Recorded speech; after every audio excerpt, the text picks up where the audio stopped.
Baruch Hashem Adonai, amados, otra vez estamos transmitiendo desde aquí, desde la ciudad de Glendale.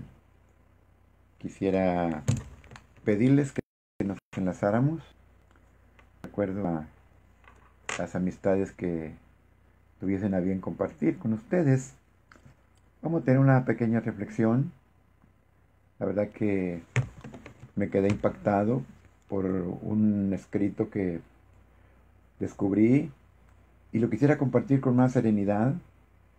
Y es ahí donde quisiera que todos ustedes, por favor, me ayudaran a compartir esta historia, que realmente es una historia demasiado fundamental para entender muchos propósitos de los que están pasando aquí en los Estados Unidos de América. Miren, estamos ahorita en una época bastante difícil, una época realmente que, para ser veraces, para ser sinceros, a todos nos ocasiona cierto temor. ¿Okay? Y aunque tenemos nuestra fe en el Señor, anhelamos estar con Él, las promesas son verdaderas, el misterio de la piedad está clarísimo. Él fue venido en carne, predicado a los gentiles, visto de los ángeles, anunciado en el mundo, creído en el mundo, ascendido en gloria. Esa es una promesa inequívoca, una promesa certera. Sin embargo, como vivimos en un cuerpo, un tabernáculo limitado, entonces tenemos que sujetar, subyugar realmente por el Ruach, dominar el sentir, que es el alma, dominar la mente, que es el pensamiento, y dirigir realmente el tabernáculo, que es el cuerpo. De hecho, nosotros somos un tabernáculo. Somos espíritu, tenemos un alma, vivimos en un cuerpo y lo entendemos con una mente. El Señor trabaja con esa cuadridimensión, pero realmente son tres compartimientos de lo que es el tabernáculo celeste y de lo que es el tabernáculo de Moisés y de lo que es el templo de Salomón y lo que han sido los templos construidos y reconstruidos de todas las edades. Por eso es que cuando vayamos a hablar de reconstrucción o cuando veamos hablar de construcción, es bien importante desde dónde se empieza a reconstruir. Cuando el templo fue destruido, lo primero que se construyó fue el altar. No hay altar, no sirve de nada las paredes ni lo suntuoso del templo. Primero se levanta el altar. El altar es el altar del sacrificio, donde hay entrada al tabernáculo por la sangre del Mashiach. El altar es lo primero, que equivale al nuevo nacimiento. Si no hay altar, si no hay un nuevo nacimiento en el Ruach, entonces para nada sirve que lo demás ande bien, para nada. Pero una vez que se levanta el altar, ahora se tiene que levantar el templo. ¿Ok? Entonces, eso representa el alma, para después restablecer los muros, que es la protección, que es el cuerpo. Entonces, así como empezamos la reconstrucción de lo interior, altar, luego el templo, y después tenemos que construir los muros, exactamente así. Por eso ese trabajo de Esdras y Nehemías es preciosísimo, porque fue de adentro hacia afuera y en ese orden. Entonces, si nosotros hablamos de que ahora ese tabernáculo que es nuestro, tenemos que reconstruirlo si ha estado destruido, tenemos que levantarlo si no ha sido construido, tenemos que perfeccionarlo si no ha sido ornamentado. Entonces, es importante lo que vamos a hablar. Pero hay algo muy interesante que quiero compartir con ustedes, porque empecé diciendo que hay ciertos temores en la mente, en el corazón, pero las promesas de nuestro Abba, las promesas de nuestro Padre, deben ser más fuertes que cualquier sentimiento. Deben ser más fuertes que cualquier sentimiento. Toda promesa rompe el temor. Y cuando el temor es roto, el amor fluye por agradecimiento, otras veces por revelación, otras veces por entrega u ofrenda. Es algo maravilloso cuando hablamos de esta reconstrucción. Entonces, yo me tomé esta libertad de hacer un anuncio. Realmente el anuncio era que a partir del próximo miércoles no vamos a estar transmitiendo los miércoles porque los vamos a estar haciendo desde casas de oración, casas de intercesión, casas de enseñanza, los martes a las 7 de la noche. Y vamos a seguir transmitiendo, pero vamos a cambiar el día. Pero quisiera dar ese anuncio junto con una reflexión que realmente me impresionó mucho, ¿verdad? Entonces, cada individuo, cada familia, cada país funcionan como una unidad. Por eso dice tribus, lenguas, tribus, pueblos y naciones. O sea, va en el sentido de menor, ¿verdad?, hasta lo mayor. Desde la comunidad nativa más reducida hasta la nación más grande y más engrandecida. Son unidades y a cada una se porta con las mismas promesas. De hecho, dice la palabra, la nación que teme a Yahweh, esta será fundamentada, será alabada, esta será victoriosa. Entonces, hablando de nación, yo quisiera hablarle de Estados Unidos. ¿Por qué Estados Unidos? Porque es una nación, es un país, como todos nosotros, como los demás países, tuvieron primeramente su conquista, fueron conquistados en el área financiera, en el área religiosa, en el área económica, en el área cultural, hasta religiosa. Entonces, fueron conquistadas. Caso de todo lo que es Latinoamérica. ¿Quién los conquistó? Pues los que venían de otros continentes. En este caso, para Estados Unidos eran conquistados por Inglaterra. O sea, Inglaterra era la dueña, como quien decimos, el amo de esas tierras y el que controlaba esas gentes. Lo mismo pasó con México. Estábamos subyugados a los españoles y tuvo que venir una revolución, una emancipación para que naciera una nación.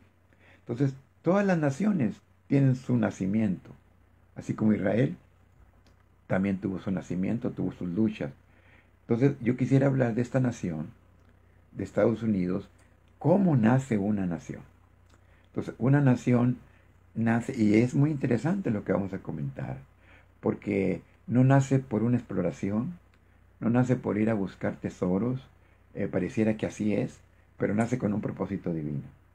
Y en este caso de Estados Unidos, había un propósito que el Señor estableció, bendita historia, para que se cumpliera que aquí en esta tierra se iba a levantar un país, una nación, que tuviera realmente un gran testimonio. Pero para que se levantara una nación con testimonio, tenía que haber semilla.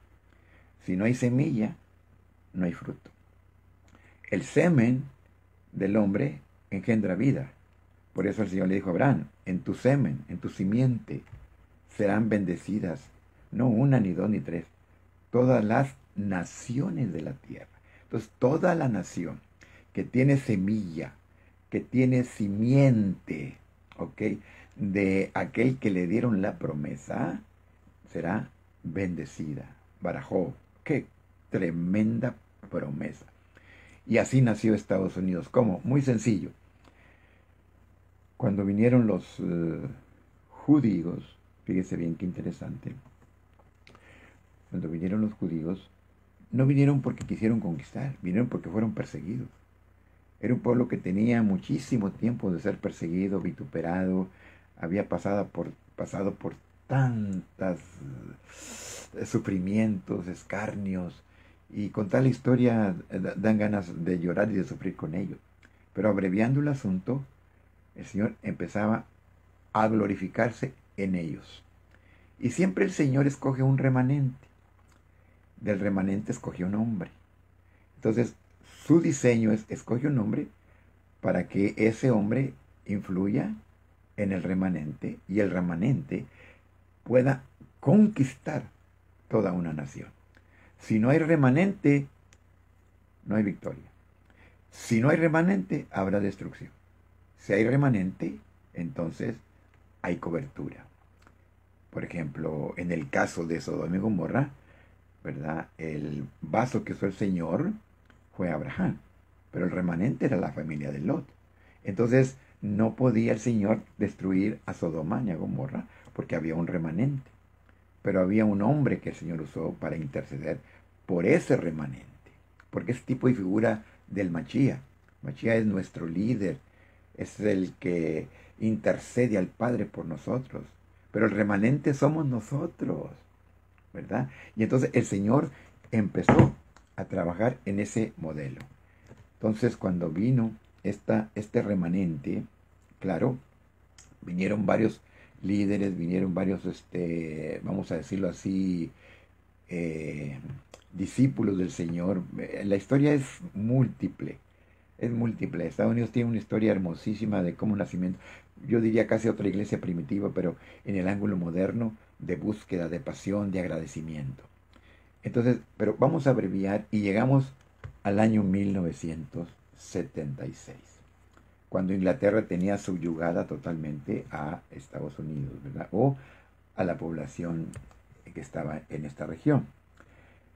Pasando ese año, vivió nada menos que un presidente llamado George Washington, antes del presidente. Entonces yo les voy a leer este escrito, y aquel que me quiera pedir el escrito se lo puedo mandar o lo puede buscar, pero está muy interesante. Descubre muchas cosas y nos da muchas esperanzas a los que vivimos en Estados Unidos. Y claro, se aplica para todos los países, si se sigue realmente las promesas del Señor y sus mandamientos. ¿Okay? Es muy interesante lo que vamos a compartir, porque de esta reflexión salen muchísimas conjeturas, conclusiones y una hermosísima dentro de la palabra. Dice la historia del dólar. Fíjense qué interesante. Voy a leerlo en su nombre. No es la palabra, es la historia, pero del remanente.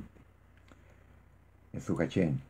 Hace mucho tiempo se erigió una placa de homenaje en la sinagoga de la prestigiosa Academia Militar Americana de West Point, en memoria de Yamin Salomón.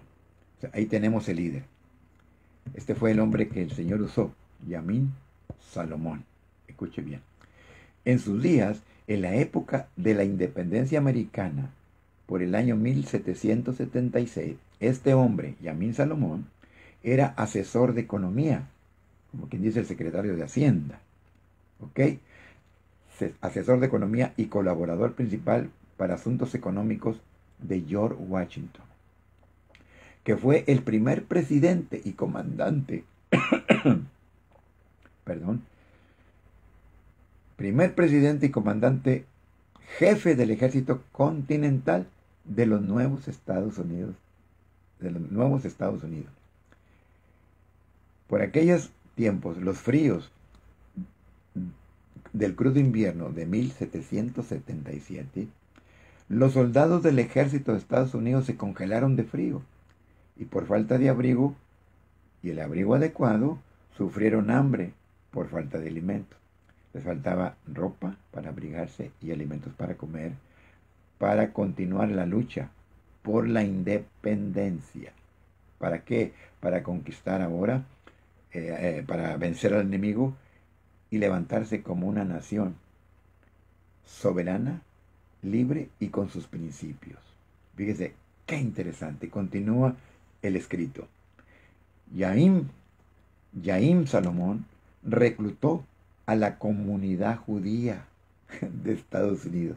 fue con los judíos, fue con el pueblo del Señor, fue con, digamos, con las ovejas dispersadas de Israel, que estaban acá en América, que ya constituía en algunos miles de familias, y envió un pedido a los judíos que estaban en Europa, que vinieran y ayudaran con donaciones, con dinero o con su persona. En pocas palabras, les envió un SOS. Ayúdenos, porque esta es la lucha que tenemos. Su acción fue tan exitosa que George Washington por sí solo halló correcto destacar esta actitud, porque sin esta actitud los acontecimientos de la historia hubieran sido distintos, debido a que el ejército de Estados Unidos y USA no habría resistido en su guerra contra los británicos y el resto de los enemigos que querían impedir su existencia en el nacimiento de esta nación. Fíjese, Jaime Salomón.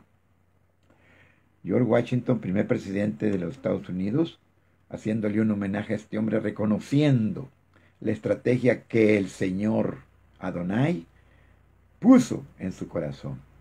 ¿Por qué a los judíos? Porque él tenía esa visión. Y estoy bien seguro, amado hermano, que el nombre de Salomón no se lo pusieron solo porque sí. Por eso es que cuando un hermano pide ayuda a otro hermano y están identificados con la misma fe, eso es glorioso.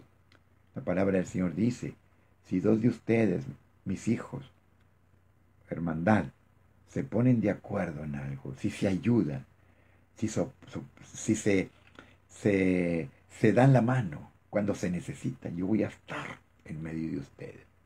Y la palabra, y la historia continúa diciendo, en memoria de Jaime, Jaim, Jaime Salomón, y la ayuda del pueblo judío en la creación de la República de los Estados Unidos, en su guerra por la independencia, George Washington decidió destacar, esta acción de un modo muy especial. Ahora, ¿cómo lo hizo? Cuando se imprimió el primer billete, que es el dólar, ahí hay impreso dos símbolos, pero netamente identificables, para darle honra al Señor, al Elohim de ese pueblo. Porque realmente tenemos que aceptar y reconocer que la salvación nuestra de los gentiles de las naciones vino de los judíos. Y tenemos que aceptar que la ley vino del monte de Sinaí con Moisés, el monte Horeb. Pero la palabra, que es Yeshua, vino de Jerusalén. Jerusalén. Por eso, el que bendice a Jerusalén está bendiciendo la simiente que nació ahí. El que bendice el pueblo de Israel está bendiciendo el propósito divino. El que bendice al pueblo de Israel en aquellas tierras o donde esté disperso, está bendiciendo el plan del Señor que tuvo desde antes de la fundación del mundo. Por eso es que el Cordero fue sacrificado antes de la fundación del mundo, porque el plan de Elohim, que realmente se puede traducir no como la palabra logos, ni la palabra Torah, ni la palabra ley, sino la palabra es dabar, que viene siendo el plan divino, la sustancia del plan, el diseño perfecto que nadie puede cambiar, como un propósito de nuestro Abba en su corazón, por el puro afecto de su voluntad.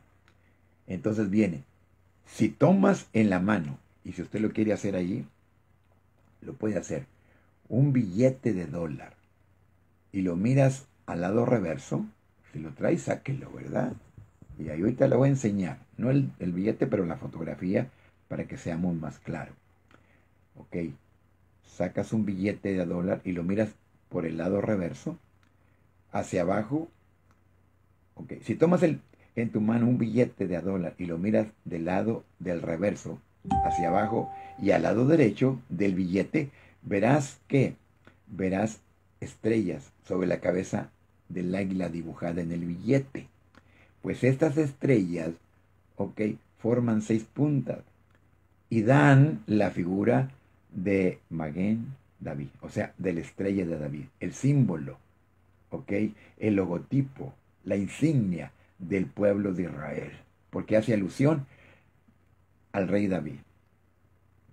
Ese rey David fue el que el Señor le dio la promesa de reino eterno. ¿Ok? A Abraham le dieron la promesa de bendición a las naciones. A David de reino eterno. Y eso está bien tremendo. Y al Señor, Yeshua HaMashiach, la promesa de la identidad de Génesis, digo, de genética divina. Pedro lo dice de otra manera, dice, esas promesas, estas cosas maravillosas, estas promesas preciosísimas, nos hacen participar de su naturaleza divina. Y el Salmo 82:6 dice, vosotros sois dioses, pero como hombre moriráis.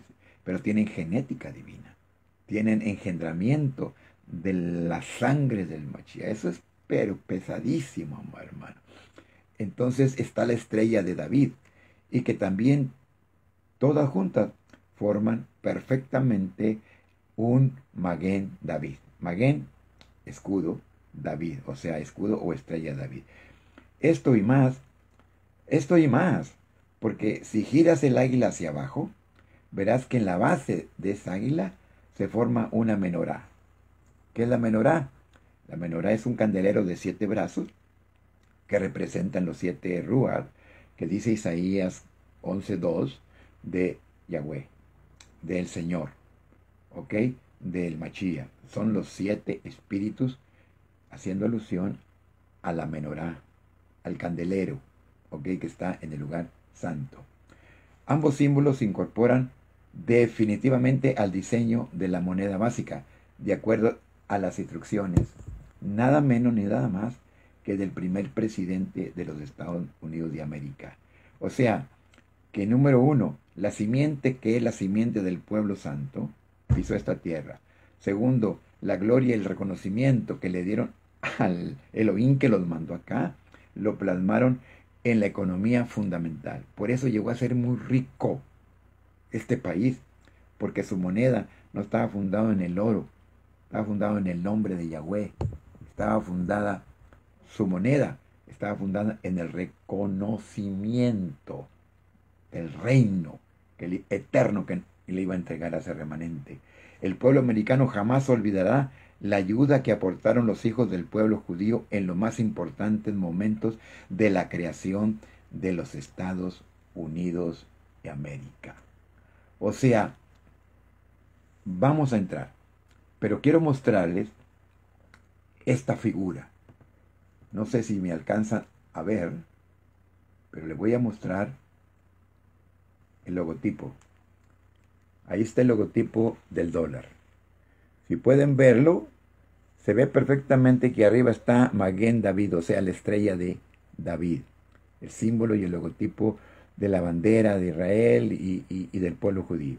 Ok, ahora ahí está el águila, ahí están los laureles, ahí están las alas, y abajo está la victoria, que son los laureles. Pero si volteamos esta águila hacia abajo, entonces déjenme ver, ahí se ve la menorá. Ahí están las 7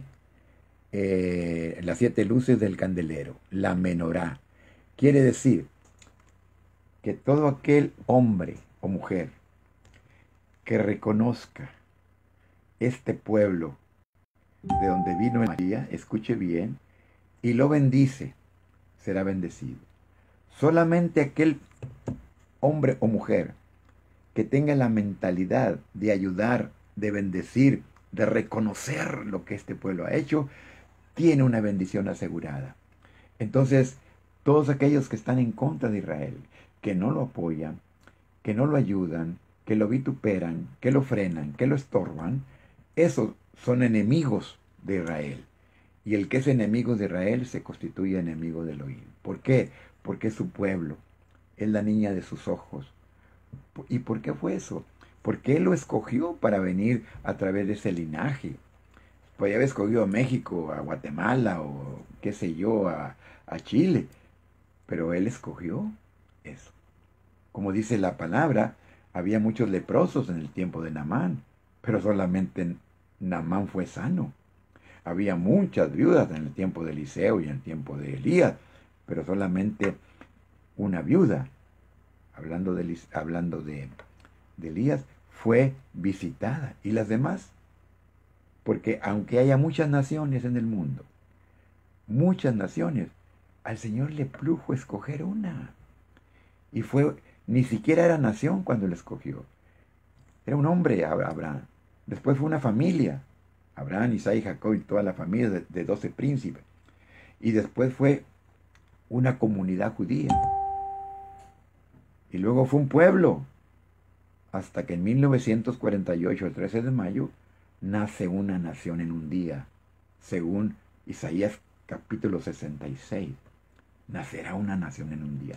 Él le plugo escoger eso. Entonces, todo gobernante, presidente, hombre, ministro, que esté a favor de Israel, yo estoy a favor de él en ese sentido. Todo aquel que esté en contra de Israel, no puedo estar a favor de él, solamente interceder para que el Señor le revele. Te lo voy a decir en otras palabras. El hombre que no ayude a Israel, el hombre que no bendiga a Israel, está frenando el progreso, la prosperidad, la salud, la riqueza de su propio país, si es que tiene autoridad de gobierno. Por eso es que lo que estamos ahorita comentando es algo tremendo. Estudiando las 13 colonias, desde Pensilvania, Virginia, todas las colonias que son 13, cada una tiene su historia de fundamentar la fe, cómo llegaron aquí a agradecer al Señor. ¿Por qué llegaron? Porque unos huyendo, pero otros buscando libertad para adorar. De hecho, hay una historia que nunca se me olvida, la historia de la familia Penn. Este jovencito, Guillermo Penn, era un hijo de un hombre muy acaudalado. El señor Penn era reconocido. Estaba tan rico que le debía dinero a la corona, imagínense. El rey debiéndole dinero a uno de sus ciudadanos, pero era muy rico. Y entonces Guillermo Penn, el hijo, una de esos días empieza a ver extraño a su criado y le dice: ¿por qué estás tan contento? Te veo muy contento estos días. En aquellos días se pagaba casi con la muerte decir: soy cristiano, soy seguidor de Jesús, soy seguidor del camino. Era algo aberrante. No. Entonces le digo el criado: no puedo decirte porque está de por medio mi vida. Guillermo Penn le dijo: te doy mi palabra de caballero. Antes la palabra de caballero era la palabra de caballero, que no te hago nada. Y entonces el criado le confesó. Dijo: llévame ahí, de ese lugar que me estás diciendo, donde se habla de Jesús, de Yeshua. Lo llevó y esa noche acepta la fe cristiana Guillermo Penn. Fue tanto la entrega que el Señor puso en su corazón, amado hermano, escuche, que vino con su padre a hacer la gran noticia y le dijo: el padre está loco. Se enojó tanto el padre que lo desheredó. Pero cuando ya iba a morir, lo manda a llamar y le entrega toda la fortuna. Entonces Guillermo Penn, ya con sus hermanos cristianos, ¿verdad?, de ese tiempo, vamos a llamarlo así para entendernos, ¿sabe qué pasó? Le dice al rey: mira, queremos ir a adorar con libertad fuera de este país. Fíjese qué tremendo fueron. Estoy hablando de una de las colonias, cómo está la historia, porque las 3 están hermosísimas, sígalas por ahí. ¿Y sabe qué? Le dice: ¿qué quieres hacer? Pues hemos investigado un lugar y hay muchas arboledas en ese lugar. Y yo quisiera comprarte tierras en América para irme con mis hermanos. El rey accede y hacen el trato, le cancela todo, escuche bien, y le dice el rey: sí, pero es que estas tierras son de Inglaterra. Y sí, está bien, no hay problema, pero queremos salir de aquí. Bueno, dice: pero entonces pone el sello de que es de Inglaterra. Ponle tu nombre, tu apellido Penn, que es inglés. Y la palabra Silvania significa conjunto de árboles. Entonces, esas tierras que estaban llenas de árboles, una arboleda, pero hay arboledas increíbles, y junto con el apellido de Guillermo, que era Penn, ¿verdad?, Silvania y Penn, entonces nace una colonia llamada Pensilvania, ¿ok? Pero trae el trasfondo de la simiente. Ese hombre venía empapado de una conversión. Y conste, era como un Moisés que estaba en palacio, con todas las riquezas, y abandona toda la gloria del palacio, las tiene por nada, y viene a buscar un reino de mayor altura, de mayor riqueza. Mire, amado hermano, por eso le digo, no estemos comparando ningún gobernante, pero si es hora de comparar, es muy fácil decidir quién está con el Señor y quién está en contra. Es muy fácil decidir. Solamente con ese parámetro, solo con ese parámetro, los que son amigos de Israel son amigos de Elohim. Es más, la palabra del Señor dice, oye Israel, ¿por qué amas a los que me aborrecen? Está tremenda la cosa. Así es que, hermanos, en esta reflexión quiero dejarlos pensar. Los invito a investigar en las 13 colonias el nacimiento. De hecho, ahí nace la primera agradecimiento que después se desvirtuó con las tradiciones y el día del guajolote y qué culpa tienen los guajolotes, pero era otro trasfondo. Y fue tantas las desviaciones que realmente Estados Unidos no es ni la sombra de lo que fue la victoria, los principios, los fundamentos. La palabra del Señor dice, si son destruidos los fundamentos, ¿qué ha de ser el justo? Entonces no dejemos que los fundamentos sean destruidos. Pero esto no se hace con violencia, no se hace con espada ni con ejército, se hace con el Ruach HaKodesh de Yahweh, con el Espíritu Santo de nuestro Elohim. Podemos tener victoria si reconocemos cuál es la historia verdadera y de dónde venimos. Por eso es muy importante, amado hermano. Cada vez que agarres un billete de $1, recuerdes esta historia y puedas reflexionar en que ese dólar tiene mucha sangre, sí, pero también tiene mucha oración, tiene mucha tefilá, tiene mucha historia sangrienta y de violencia, pero también tiene mucha adoración. Y por eso te quiero invitar a que reconozcamos a Israel como un pueblo con sus defectos, sus desviaciones, sus idolatrías, pero su remanente le ha sido fiel. Por eso dice la palabra, oye Israel, aunque fueres como las arenas del mar y como las estrellas del cielo, solo el remanente será salvo.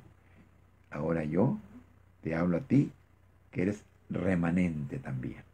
No traes sangre biológica de un judío, pero traes una descendencia mayor, sangre de aquel que nunca pecó, sangre del Machía, sangre tan poderosa que la limpieza que nos ha dado y lo que ha engendrado en nosotros en esa naturaleza que tuvo cuando plasmó Elohim a Adán y que dijo, hagamos al hombre a nuestra imagen y semejanza. Esa naturaleza es la que nos ha implantado la sangre del Machía, que llegó de una barajo grande y que siempre continuemos pensando y levantando nuestras manos para bendecir al pueblo de Israel. Abacadosh. En este momento aprovecho con mis hermanos que están oyendo y los que van a oír. Señor, no importa en cualquier rincón de la tierra que sean, en cualquier rincón de esta ciudad, levanten sus manos y lancen una barajó, una bendición para el pueblo de Israel, para esa simiente santa que tú bendijiste a través de Abraham. Señor, levantamos nuestras manos y pedimos que les abra los ojos a todo el pueblo, Señor, y que las ovejas dispersas las juntes y las ovejas perdidas las rescates, pero que haya salvamento, como dice Isaías, que vendrá la gloria mayor, la gloria postrera y resplandece porque ha venido tu luz, Israel. Y nosotros que somos del pueblo bendecido de Yahweh a través del Hijo, pedimos, Señor, también una barajó especial de parte de los chamaínes, porque está escrito, toda bendición ha sido dada para aquellos que han creído en el Hijo, en el Ben Elohim. Amén y amén. Shalom, mis hermanos. Shalom.